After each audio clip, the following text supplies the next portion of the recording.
Welcome to New Life Live with host and founder of New Life Ministries, Stephen Arterburn. For 35 years, New Life has been transforming lives one at a time thanks to the giving hearts of you, our listeners. Our goal is to provide you with wisdom from God's Word to give you hope and help in life's hardest places. If you have a question you'd like to ask today, our phone lines are open. Call 1-800-229-3000. That number again is 1-800-229-3000. Now here's Steve. Hello, everyone. It's Becky Brown, and today we have Dr. Jim Burns and Marc Cameron, who are going to answer your calls for the next 2 hours. You can call us 1-800-229-3000. And one of the topics that we talk about here a lot is parenting, whether it's adult children, raising children, and all manner in between, as well as grandparenting. But there was a recent study that said about a little over a quarter of the parents in the United States use what they call the authoritarian parenting style. And, we know that as do as I say, not as I do. You need to, be quiet and sit down when I tell you to. All those kind of rigid, detached ways of raising children. But you know what? How does that differ from becoming or being a toxic parent?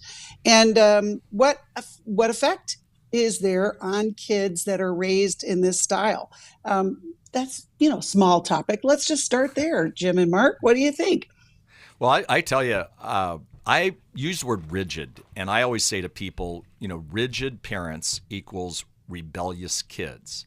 Now, again, I think we need to be we also have to be the parent. But way too often, what we do is we oftentimes imitate our parents if they were rigid, and we get in the heat of the battle, and it's scary out there with those kids, and we go too rigid on it.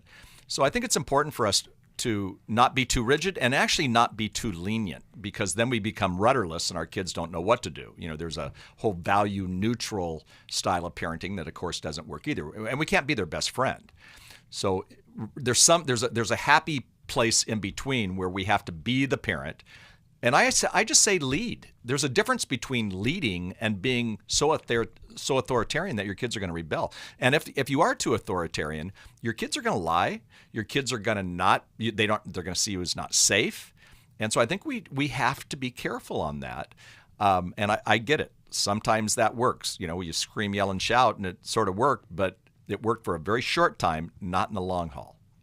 Yeah, it's interesting. We were talking right before the show here, Becky, and you were making the observation that not many people sit down and, with their spouse before they have kids and say, what kind of parenting style are we going to have? And so usually we just kind of default, whether we liked it or not, because it's what we learned, to what we saw in our homes growing up. And Jim, you're 100% right here, right? There's this balance here between we do need to have rules, but we also need to have love, grace, forgiveness, and relationship. And you were mentioning there's a pretty well-known phrase, right? Rules without relationship lead to rebellion. Exactly. But that at the same time, relationship without rules leads to anarchy.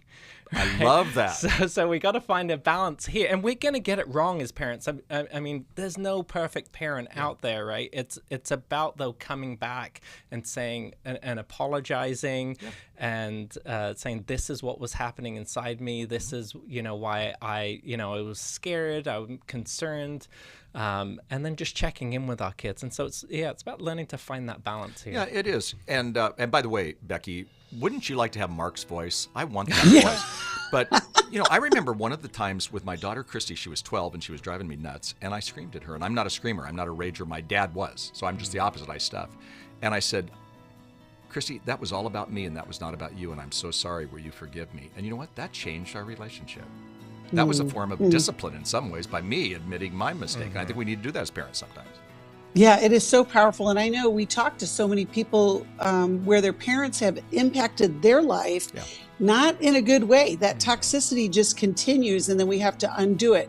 If you need help, we can help you, whether it's parenting or recovering from parents who might have been authoritarian.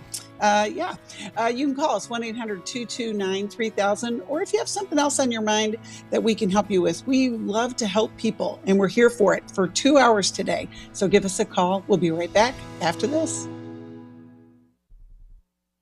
My girlfriends and I have been searching for so long to try to find an event to attend. Lumina is a new women's conference designed to inspire your faith so you can lead and live confidently from God's Word. It was nice to come here and just realign myself with who God says He is in my life. The Lumina Conference is a 2-day experience. 1 full day of worship and teaching in Museum of the Bible's World Stage Theater, and a half-day guided tour through Museum of the Bible. You are literally immersed in the Word of God. You can walk through the Old Testament. You can walk through the New Testament. Lumina is for women of all generations, cultures, and denominations. It's a great place to gather with women from your church and community. If you want some fellowship and you want to be strengthened, this is the place you want to be. This year's Lumina Conference is October 27th and 28th in Washington, D.C. It was absolutely life-changing. For more information, go to luminawomen.org.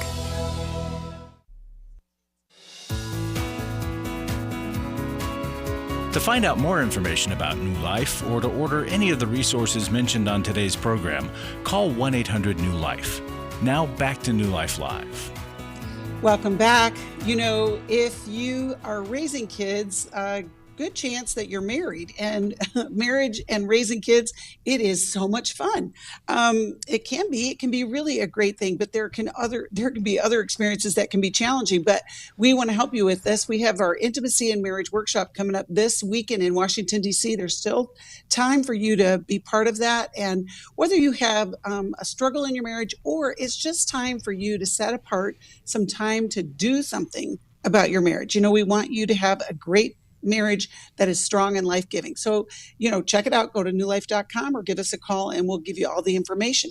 Like I said, we're going to take calls for the next couple of hours. We're going to start with a call from Susan, who's calling us from Virginia Beach and listens on WAVA. Hello, Susan. How can we help you today? Hi. I have a question. I have a 44-year-old son who says that he loves me, but he doesn't have anything to do with me. Sometimes and he lives like right around the corner. Sometimes I won't see him for 6 months at a time or hear from him. I'm not sure what is going on. If it's, we've had a good relationship at times and we've talked about things, but I don't know exactly why he doesn't have a desire. Christmas, I don't see him. I just wondered if there's anything more I could do, or why do you guys think it's happening? Well, it's a good question, Susan. Let's hear what Jim and Mark have to offer. Susan, what does your son's life look like? Is he pretty stable? Does he have a consistent job? Does he have a family? Does he have a network of friends that he's in? What does that look like? Well, he's a wonderful child. He's a wonderful kid. He had a baby at 18, graduated from high school, didn't stay with the girl, doesn't have a relationship with her. She's 27. She was born 9 months to the day of the senior prom, which I'm assuming maybe that's where she came from. But he's just disconnected, but he's very good. He's wonderful with money. He's been at his job for, 20 plus years. He's got a lot of me in him, and then he's got some things. Mm-hmm. For instance, money. I didn't raise him that way. I was single and kind of struggled. I was an alcoholic mother. And, we have talked about all these things. There's nothing, but he just doesn't have a desire. I don't even know what a mother is supposed to look like with a son. What have you tried already, Susan? I've told him that it hurts me, that I wish that, that we had something. I don't see him at Christmas.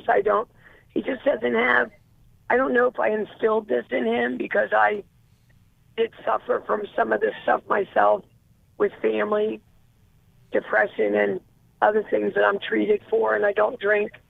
I don't drink anymore. He's been proud of me for things like that, but I don't have a relationship. I don't see him. Am I supposed to see him? And I don't even know what a mother and child look like. I really sometimes think to myself, what does that look like? I can look at my brothers and sisters who seem to have a little more normalcy. Well, definitely do. And then I don't. So that's where you might need to start. So the reason why I asked you what his life looked like, because I just kind of wondered, because sometimes it's not about you, it's about what's happening in the other person's life. But it sounds like he's pretty stable, he's pretty consistent. Like you said, he's successful at his job, he's doing well. But you know what, I would... He does sell marijuana. Mm-hmm. I know this, and he's done it since he was 16. He's had a job since he was 16. I did put the work ethic in him. He's never asked me for anything, never come home after leaving when he was old enough, 18. I've offered to give him, like when my father passed away, I wanted to give him some money. He wouldn't take it. Well, Susan, we get the picture, Yeah. I think. Let's hear what Marc and Jim have to say. So what I would do here is I would start, if he lives close to you, I would see if you can arrange a meeting to meet with him. And if that doesn't work, a telephone call, and if that doesn't work, if it comes down to it, you write a letter here. But I heard you talking about that you say to him how much it hurts you. And I wonder if you really need to go to him, Susan, and ask him what he's feeling, what he's been hurt over. And then just take that time just to sit there and listen. And what can be so hard in these circumstances is that, we do our best as parents, right, with what we know how. And so sometimes it can be hard to hear the negative feedback that our children have. But what I would caution you to do is just to sit there and listen and hear him, hear what the hurt is, and then try and empathize with that, and then own elements about that are true. And you may, oftentimes in the first conversation, you don't get to give, but here's why I did that, and all the explanation around that. And so I would just start there, listen, hear him out, empathize, and then ask if you can meet again, and if there's anything that you can do now to improve the relationship. That's great, Marc. Jim, what would you offer? I think what Marc is saying, Susan, is 100% right.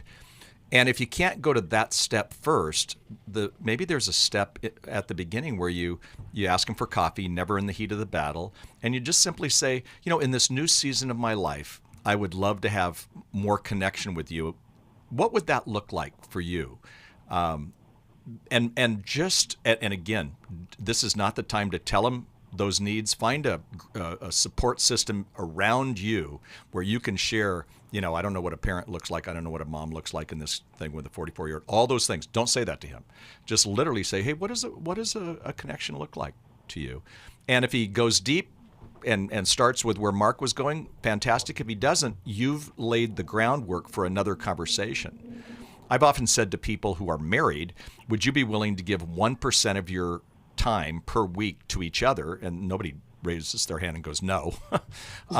But that's 90 minutes. And so maybe he would give a lot less than 1% a month to you for a coffee that would begin the process of rebuilding.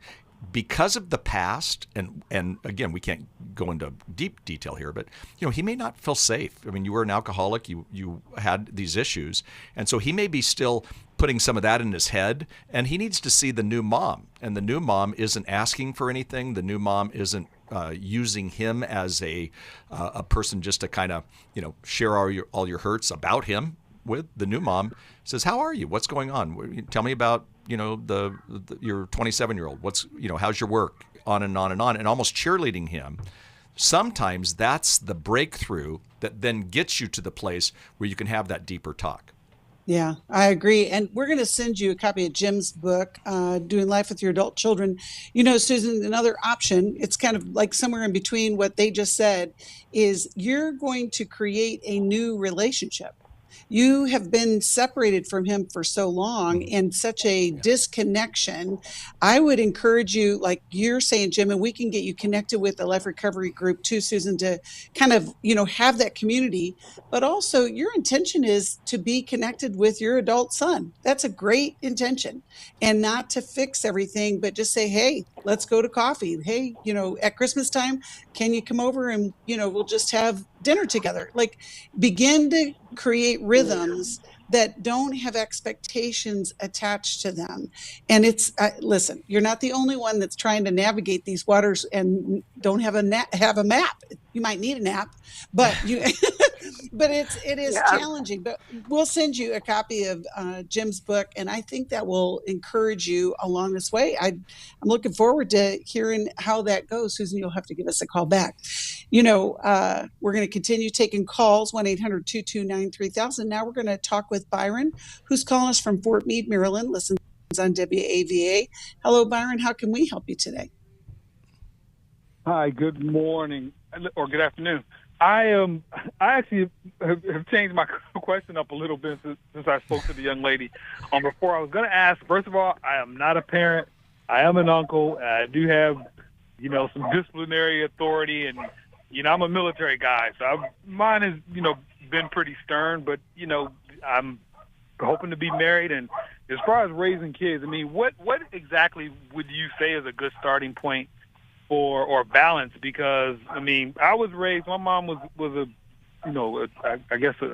disciplinarian is of course what I call it, but she was authoritarian, in her style or what have you. But she raised two boys, by herself in the city of Detroit, and her explanation was she had to be tough on us because she didn't want us, trying to run over her and knowing the dangers and things of the street. Whereas when I'm disciplining, like nieces and nephews, I tend to, be pretty hard on them as well, because I think their mom is a little, too soft on them. And from my experience, parents today, because they're chasing, more of the material things, they let kids get away with more things and try to compensate for what they call lack of quality time.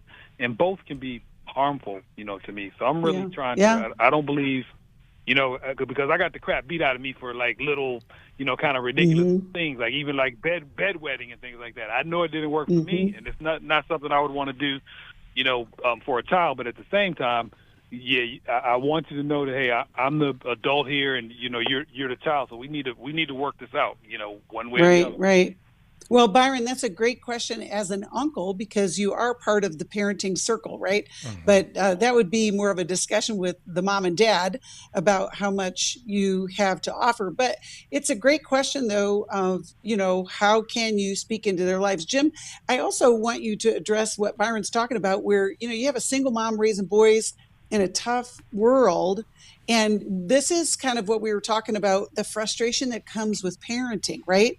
Is the fear of something going wrong and trying to prepare them, but also coming from a reactive place. What would you offer to Byron as far as an uncle, as, someone who might not be having kids of his own, but...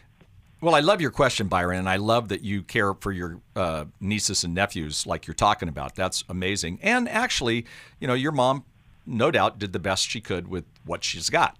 And so, every time we parent, it's personally tailored to the kids. It's personally tailored to the situation. So when you mentioned that you want to get married and have kids, then, you may not raise your kids in a single parent home. And there are differences. Now, I think some of my heroes are single moms like your mom, because, wow, that they do a lot better job. They're way too tired to know that they were doing a good job, but they do a good job. All I can say is, as a parent, as an uncle, your first shot isn't discipline. Your shot is building a relationship of trust and love.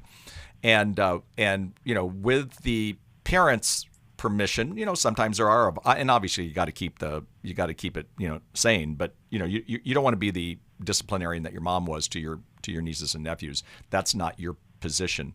And there's some pretty cool uncles and aunts out there who have really had an impact on kids, their nieces and nephews, because they were, more of a friend. They weren't supposed to have ice cream right before dinner, and they slipped him some ice cream, and life went on, and life's good. That's my uncle. I love this guy. Okay, I want you to think about God for a minute and think about Him as our Heavenly Father. He gives us bundles of grace and bundles of love. And yet there are circumstances to what we do. So he allows those circumstances to happen. So I think he does the very best job of showing us really how to parent. Yeah, express expectations. He did that in the scripture. There are consequences to some of our poor choices. He shows us that. And he gives us grace, right? So I think more and more, if we can do that and follow his example, again, none of us are God and none of us are going to do it right. We're going to always blow it.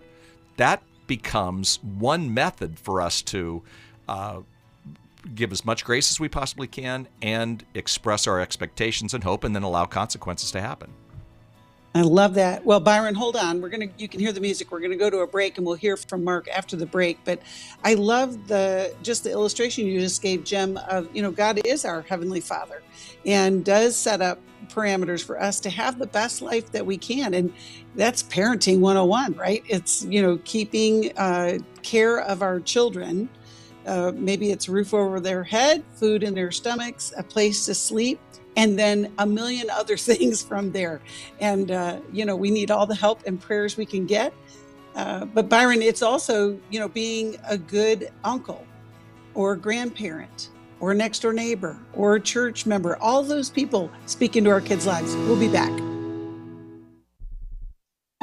Our marriage was just so toxic and just so many simple interactions that turned into conflict. And so we signed up to participate in the workshop. This is Steve Arterburn. Our Intimacy in Marriage workshop examines the various types of intimacy, spiritual, emotional, and physical, as well as the challenges of experiencing true intimacy. The tools that we received from the Intimacy in Marriage workshop were tremendous. It was so much that we were able to take and utilize and actually come back and apply. Don't settle for a miserable marriage or even one that's just okay.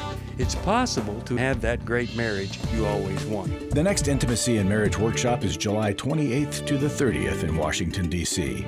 Call us at 1-800-NEW-LIFE to find out more or go to newlife.com. 1-800-639-5433. Best decision we could have ever made. There's no price that we can put on having healthy marriages. Chris Williams on coaching. Oftentimes I get asked, what is the difference between therapy and coaching?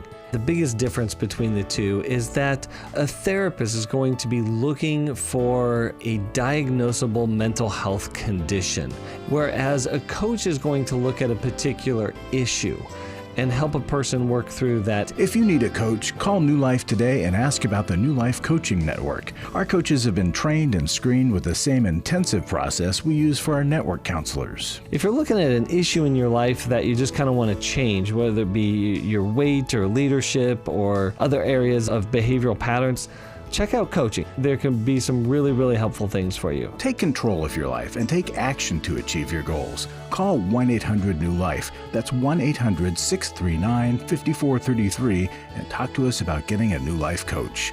1-800-NEW-LIFE.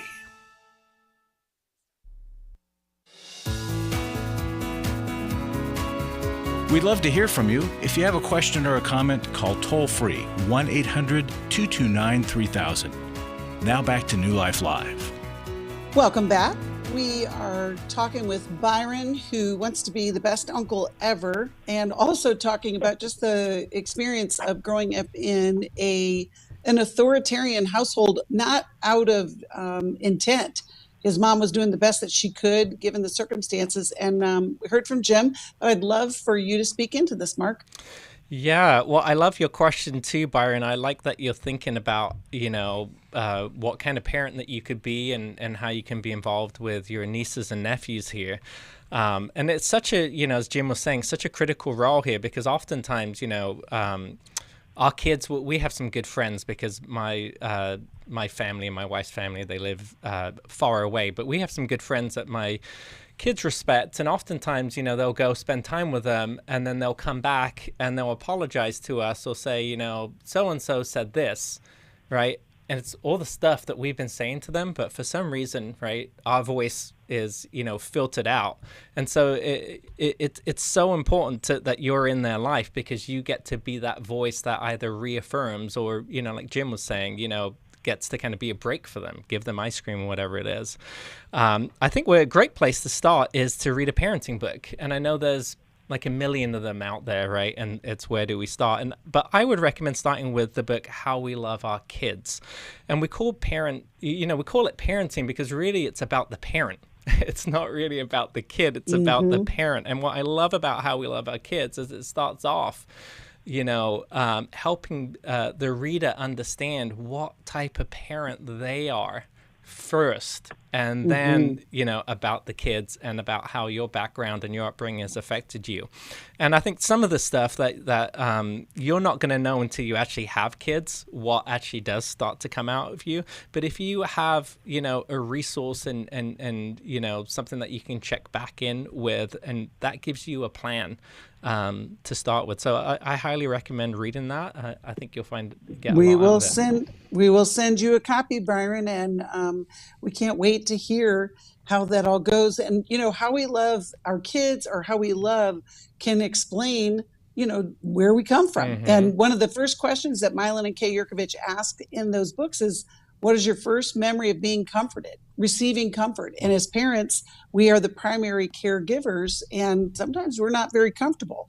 And then we have to work out all that guilt and shame many years with counselors. So that's what we're here for. If you need help, you can give us a call at 1-800-229-3000. We're going to go back to the calls, and we're going to talk with Heather, who's calling us from Strausstown, Pennsylvania, listens on WBYN. Hello, Heather. How can we help you today? Hello. Thank you so much for taking my call. I really appreciate it. Yes. I was calling because I have 2 teenage boys, and my middle son is really giving my husband and I a run for our money. He has started lying, stealing. He's been smoking cigarettes, and then we found out that him and his brother both have been smoking marijuana with some of the other kids in town. And we live in a really small town, so there's not a lot of kids for them to hang out with, which has made this quite a challenge. But we just are really struggling with the middle son, with the stealing and the lying.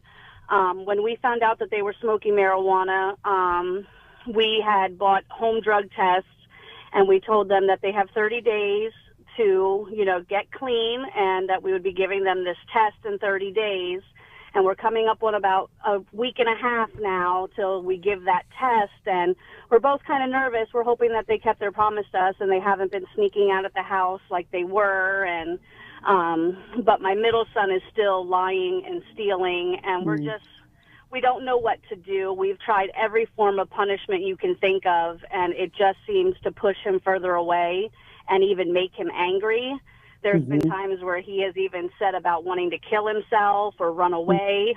So we're really struggling, and we're trying so hard. And as a parent, you know that you're supposed to give it to God and know that He's going to help you. But as a parent, that's really hard when, you love your children so much and you want them to do good in life and, to be the best person they can be. Right. Well, Heather, we can hear the concern. Jim, what would you start with as far as where they are, what they need to do now? Heather, let me ask you a quick question. Have you had counseling, you and your husband, at all, gotten any wisdom or insight from someone on this? No, we haven't. Yeah.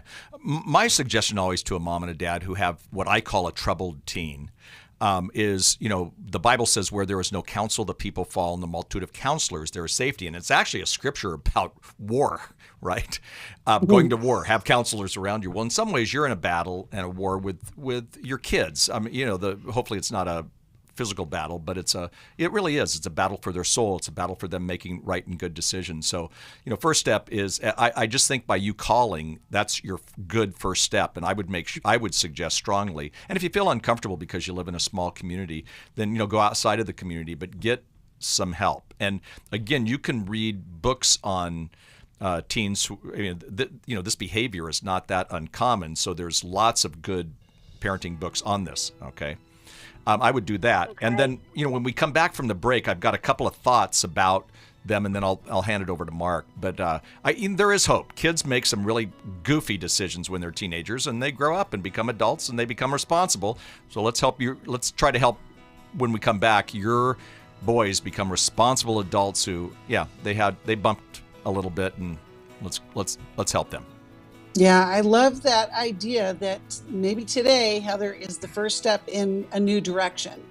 And it is hard. You feel like you're out there on your own, but you're not. We're with you. We'll get you in the right direction. And we want to see those young men, turn into strong adult men. And it takes a village. And so we're part of your town right now. If you have any other questions, listeners, call us 1-800-229-3000. We'll be back after this break.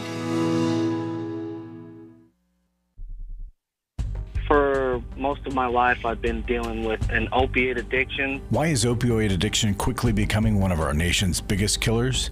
Maybe it's because it isn't only those who are addicted who are in denial. We did what I see so many parents do, is it can't be an addiction.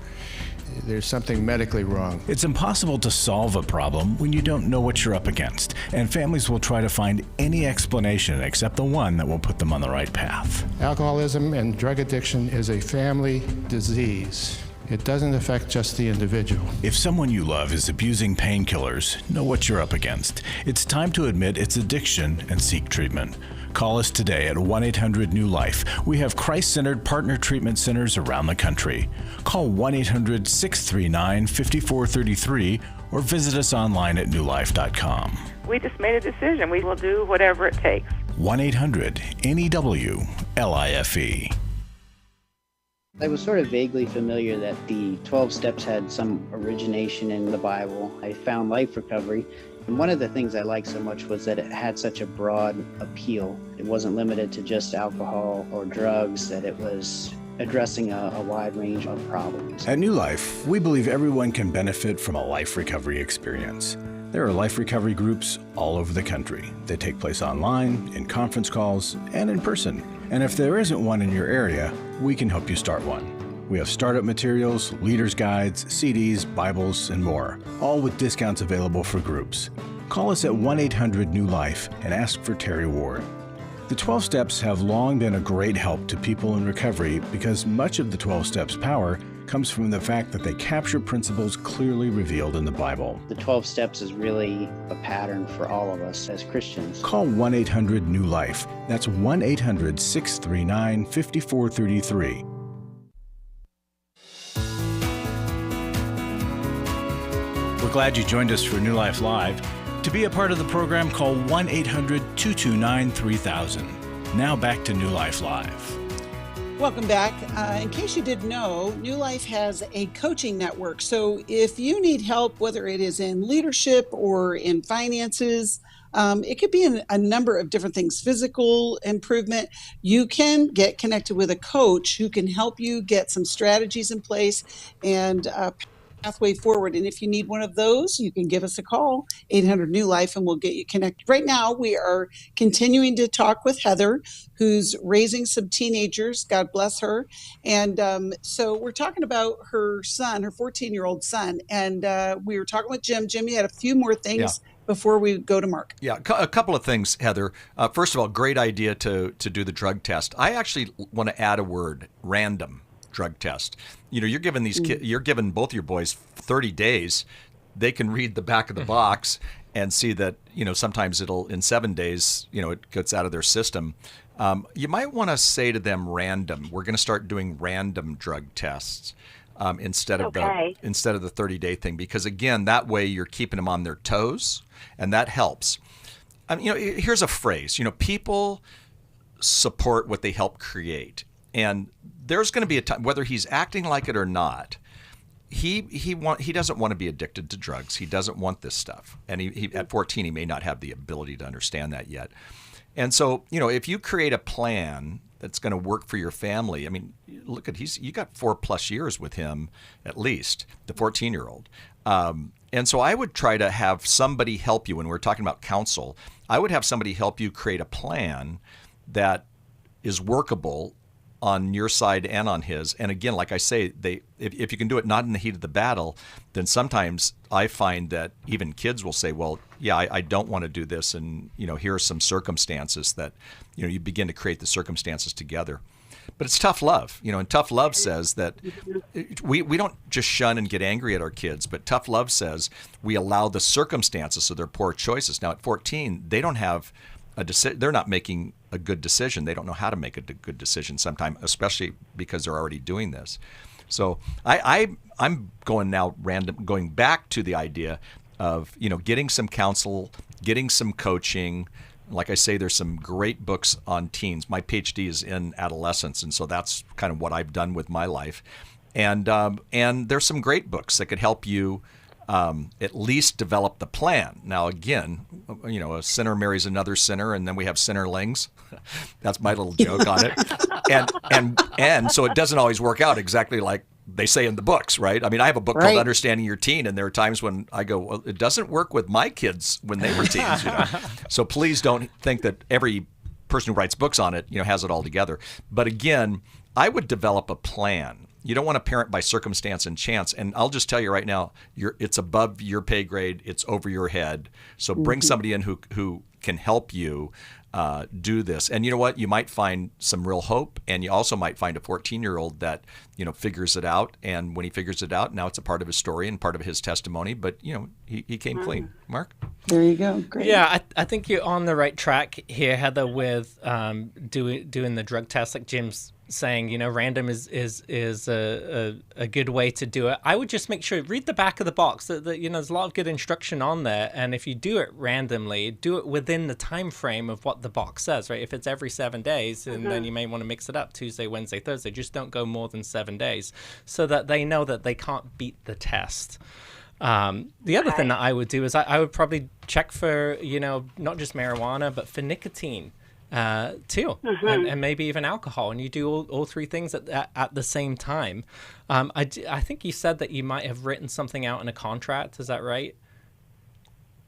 No. Well, I would write something down, because I do think it's not like contract is a magical thing, right? And they're going to hold themselves to it legally like we might do as an adult, right?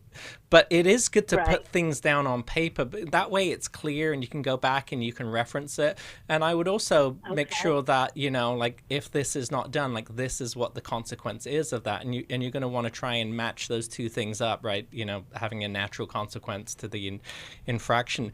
But then the other side of this, right, is, we mentioned at the start of the program, rules without relationship leads to rebellion. You have to have the relationship piece with them too. There needs to be these times where you're having conversations with them, and it's not just instructive or what have you done today, right? Investigative, right? Where it's more about, curiosity, like, hey, how's it going, right? And so I do think as parents, we need to know certain things about our kids, like who are the teachers that they don't like, what are the subjects in school that they are challenged with, who are the disruptors at school, right? Who are their friends at school? And if we know about these things, then we can ask them questions about that, right? And as Jim was leading you there too, like oftentimes, right, we just need that mediator. And that person might say a lot of the same things that you're saying, but just hearing it from another voice is helpful. So I would also try and get into family counseling, right? Have that person help lead you in direct conversations. And hopefully during that time too, your sons will start to feel heard out also. I do want to encourage you, right? This is, lots of times these are a stage, right? It falls within the normal spectrum of, teenage behavior. And so some of this, you just got to keep on going. Right? And as you do it, as you're that consistent parent, right, things do end up working their way out. Often, I would encourage my wife all the time, I'd say to her, we're not parenting them for their 16-year-old selves, we're parenting them for their 26-year-old selves. I'm more interested in what their 26-year-old self is going to say to me, like, why did you let me do that? So it's good to kind of keep that in mind too. Well, and one last thing, Heather, we will connect you with a counselor or coach in your area that can help you with this. There's a lot of, availability that way. Even if you're in a small town, we have telehealth available for so many areas. We're going to send you a copy of How We Love Our Kids. I'm going to say one last thing about this. I want to encourage you to find some way to connect with them that is not about anything other than like some activity. Like, I don't care if it's run into the hardware store, we're going to go get a project started, and it's somebody in the car. Like, there's a rhythm that comes into those teenage years where the detachment starts really strong because they do things like this. And, you want to find ways that you can connect that are not around their development necessarily, but just finding out who they are as a person. I think How We Love will give you some insight on that as well. Thanks for calling, Heather. Speaking of insight, Larry Sonnenberg's with us in the studio. Hello, Larry. What do you have for us today? Hello, Becky. Well, we've got a couple workshops coming up. This weekend coming up is Intimacy in Marriage. Following weekend is Every Man's Battle. And I'm going to talk about intimacy in marriage because it's right here on our doorstep. Next week we'll get more into that. But I was looking at testimonies and I noted how many they overlap. people that go to one and then the other and reference how they got started. But let me just read a quick one from somebody who went to Intimacy and Marriage. Before coming this weekend, my husband and I lived separate lives under the same roof. I was lonely and lacked hope. This weekend, my hope has been renewed. Hope that I can become more whole. Hope that he can fill bleak gaps my childhood abuse left behind. Hope that we don't have to be lonely together for the rest of our lives. I leave here with tangible things we can do together to promote connection. Folks, if you're living under the same roof but really not connected, maybe separate lives, this is one workshop for you. You don't have to be in that situation, but I know there's a lot of people that come that tell us that's their situation.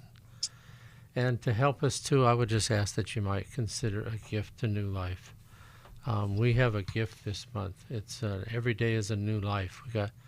It's a notepad, and this notepad has several categories. You can write today in the Bible what you studied. You could, I'm praying for. You list who you're praying for, what you're thankful for, appointments you need to make, connections, reflection of best ideas, your priorities. It's really a handy thing, along with a funny little green pen that is attracting a lot of attention. So I wish I meant to bring it in here. We need your help, though. We can't do what we do without your support financially. We are a nonprofit. We depend upon donations. This year, donations have been a little bit sparse, more than usual. Hard to say why, probably as much as anything. It's a strange economy in a world that's gone topsy-turvy where nothing makes sense. And people are withholding and wondering what's next and how are we going to make it. So you can make it if you take a step of faith. Help this ministry do what it has done for going on 35 years now. And we don't want to stop. And I think God is honoring and blessing what we do. And you can just make a difference. Every gift makes a difference. So please contact us one way or another. Thank you. Sign up for a workshop or make a gift. There you go. You can do that at newlife.com. You can call us at 1-800-NEW-LIFE. We do want to help you, and we have been doing it for years and years. Thank you, Larry, for reminding us of how people's lives are changed through the workshops and through the ministry. We appreciate all of you who have been giving for years and years through Club New Life, as well as one-time gifts. If you want to be part of that family, give us a call. We'll be right back with your calls after this. It had become very apparent that some of the things I was involved with were taking over my life. In today's world, men are barraged with inappropriate content and images all day, every day. Some say that certain behaviors are just no big deal. It's just part of being a guy. But it's simply not true. It's a battleground for every man, and the opportunities to fail are everywhere. New Life's Every Man's Battle Workshop can help.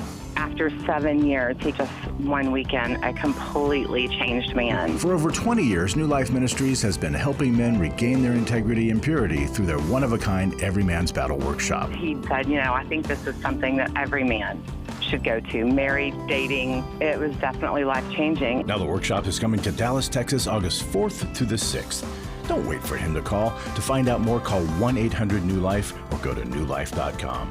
I just can't say enough of what New Life has done for our marriage. 1-800-NEW-LIFE. I've been listening to New Life for many years, gone to a few workshops.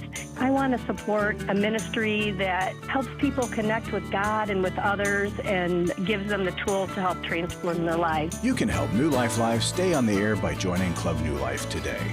When you sign up to support us monthly through Club New Life, we'll send you the new member thank you gift of all 8 100-day devotionals, including 100 Days of Healing, 100 Days from Freedom from Shame, and 100 Days of Freedom from Anger.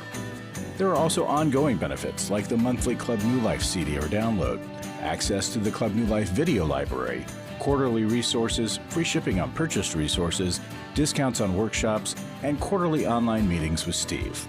Call 1-800-NEW-LIFE. Support Club New Life, and together we can help hurting people find help and hope in life's hardest places.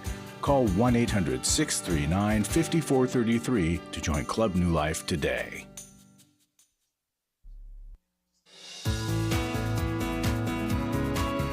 To find out more information about New Life or to order any of the resources mentioned on today's program, call 1-800-NEW-LIFE.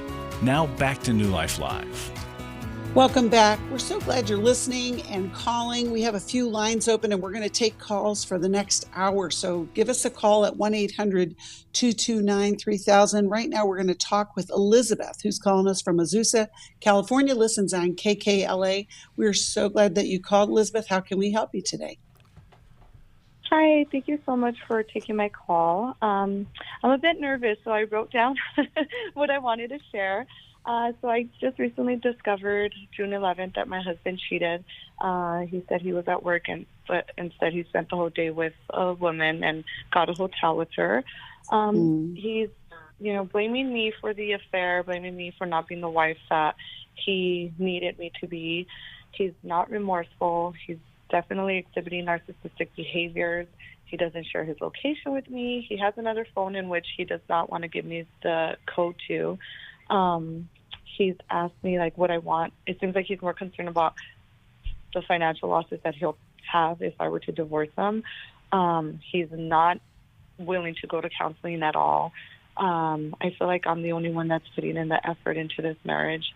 I really don't know how to set boundaries. I'm really fearful.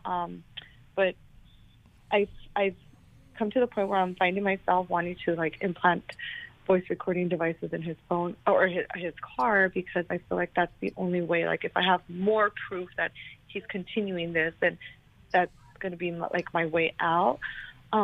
He's gone to Every Man's Battle. We've gone to 2 retreats, intimacy and marriage. I went to the Every Women's Battle, and this was, I thought this was something of the past, and that he was, a changed person. But it seems like this is becoming a pattern now, and I really don't know what to do. It's really affecting my mental health. Yes. Oh, so sorry, Elizabeth. It's terrible. It's a terrible situation, and we want to give you the help. It sounds like you guys have done everything that we would, if this was never an issue before, but it sounds like he's got a real issue, probably maybe even sexual addiction, without seeing or talking to him. I don't want to, assume that, but it doesn't look very good. Jim or Mark, how would you direct Elizabeth? Elizabeth, I am so sorry this is happening. And you sound so calm for what is going on in your life, because I know your life is just topsy-turvy right now, and that must reflect what's happening on the inside. Your safety mechanisms are going off, and you really need to trust those. I don't think you need to implant a device in his car, because the fact that you told us these things, that he has another phone, he doesn't give you the password to it, he stopped sharing his location with you, these are all massive red flags, alarm bells saying that he's not safe. And so he's either continuing an affair with one person or continuing acting out with multiple people or whatever it is. And unfortunately, I see a lot of people who come to see me in this spot. Usually, right, there's 2 ways. Sometimes you'll come and the unfaithful person is very remorseful. They have been caught and they want to save the relationship, and they're going to do whatever it takes. And then you get this side that you have here, where the other person, they want to stay in the marriage, and who knows why, because it's going to cost them some money, but they're not really willing to do the work. And when somebody comes like this, I think probably, I think probably what the best thing to do is probably just to kind of lay something out and say, I need you to do X, Y, Z by this time, and it would be a very short time frame for me. I think no longer than a week, and I need us to go to therapy, and I would find a therapist, and we can help you find someone who's skilled in affair recovery, betrayal recovery, because that's the type of therapy that you need. And I would give that hard deadline, and if not, I would ask him to move out. And maybe even start a legal separation process, because oftentimes when somebody doesn't have the internal motivation, they need the external motivation. They need to see, okay, if I'm going to continue to make these decisions, where does that path lead? What are the consequences down the road? Because it's unsustainable for you to be in a trusting relationship with him when there is no trust. Yeah, right. Jim, what would you say to Elizabeth? Elizabeth, it's hard to hear what Marc just said, but I'm right with him. In fact, I also agree even on the recording thing. I don't know that you need that. He said the word red flags. Sometimes we use the word yellow flags. You've got a bunch of red flags, okay? So again, you do what he said, do what Marc told you to do. I mean, you don't have to go from being in a relationship to divorce. You can do some type of a separation, but what I hear Marc saying to you is you've got to create the crisis that will wake your husband up to have him make good decisions, because you can't you got to play this movie forward, and it's not going to go well, period, if he's not going to change. So you do what you can do to get him to really kind of have this wake up moment. Now, I know that's scary. I know there's finances involved when you ask him to move out. I know that all kinds of things happen with that. So you want to make sure that during this same time period, if he's not willing to do it, that you have people around you who can love, support, care, lift you up. There's a scripture, and I love this scripture. It's a scripture of Moses and the Israelites battling the Amalekites. And Moses has this rod, and he lifts the rod, and the Israelites are winning. But then he gets tired and weary, just like you would be. And then he sits down, and then, in the story, in the Bible, the Amalekites start winning. So what does he do? He gets people around him to lift that rod. So you've got good wisdom advice in this short time period on this call. Mm-hmm. Practice that if you can, but don't do it by yourself, because it's just, like you say, boundaries are hard. We can still be in love with somebody even when they're, wiping us out emotionally by making some decisions and betraying us. I mean, the word is betrayal. Yeah. And so again, my suggestion to you is take that advice. That's the right way to go. It's the plan and the playbook. Does it work every time for the good? Meaning, he's going to be broken and he's going to come back. It doesn't always. I'll just be honest with you. And yet, if you don't do that, you'll never know. Mm-hmm. And it's interesting what Jim said there about creating the crisis, because there's already a crisis. You have the crisis in you, but you're in this tornado, but he's fine. He's holding on to something. He's holding on to his addiction, and he's fine. And he really needs there to be a crisis in, for him. Behaviors only exist in environments that enable them. And if you allow this to be okay, he will continue this behavior and you won't be happy. Elizabeth, do you have a group of women that you regularly work with, as far as a small group or counseling group at all? No, I'm just doing individual therapy for myself, but I've lost contact with the group of women that I used to. Okay. Yes. Well, you know what we can do? We're going to send you a copy of Dr. Sherry Keffer's book, Intimate Deception. Yeah. She's got some great outlines. And if you went to Women in the Battle, you've heard some of this. But the other thing I'm going to have you do is get reconnected with our Sustained Healing group. And because you attended our workshops, we can get you into a group of women, and they've gone through the same thing, and they're working on that recovery. And that's going to be the support that you need as you make these difficult choices. And clarity is your friend. And I think a lot of times you know more than what you think you might know, but it's so overwhelming that you need others to help you see a little bit, one step at a time. We're so glad you called, Elizabeth. We're praying for you, and hope that something we said will get you in the right direction.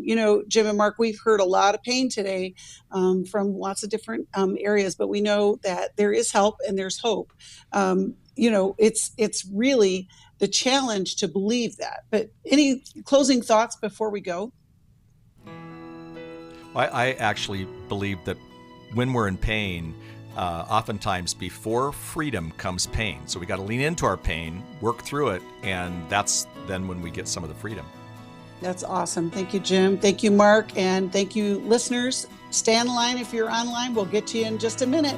Call us if you need help. 1-800-229-3000. We hope this program has helped you by giving you insights for handling the challenges you face in your life.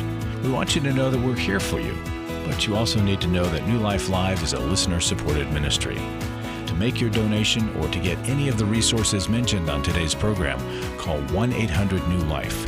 That's 1-800-639-5433, or write to us at New Life Ministries, P.O. Box 1029, Lake Forest, California, 92609. Please join us again tomorrow for New Life Live.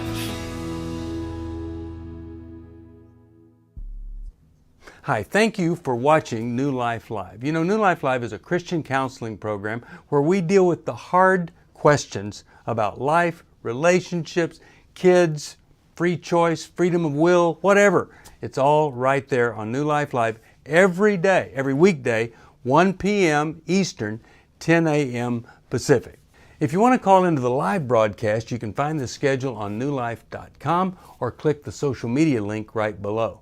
You can see every episode of New Life Live on the New Life YouTube channel. Watch it with a friend, watch it later.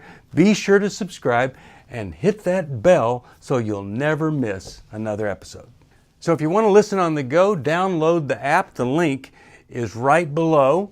And I hope if you need some information, if you want to get some help, you'll call us at 1-800-NEW-LIFE. And I'll see you next time.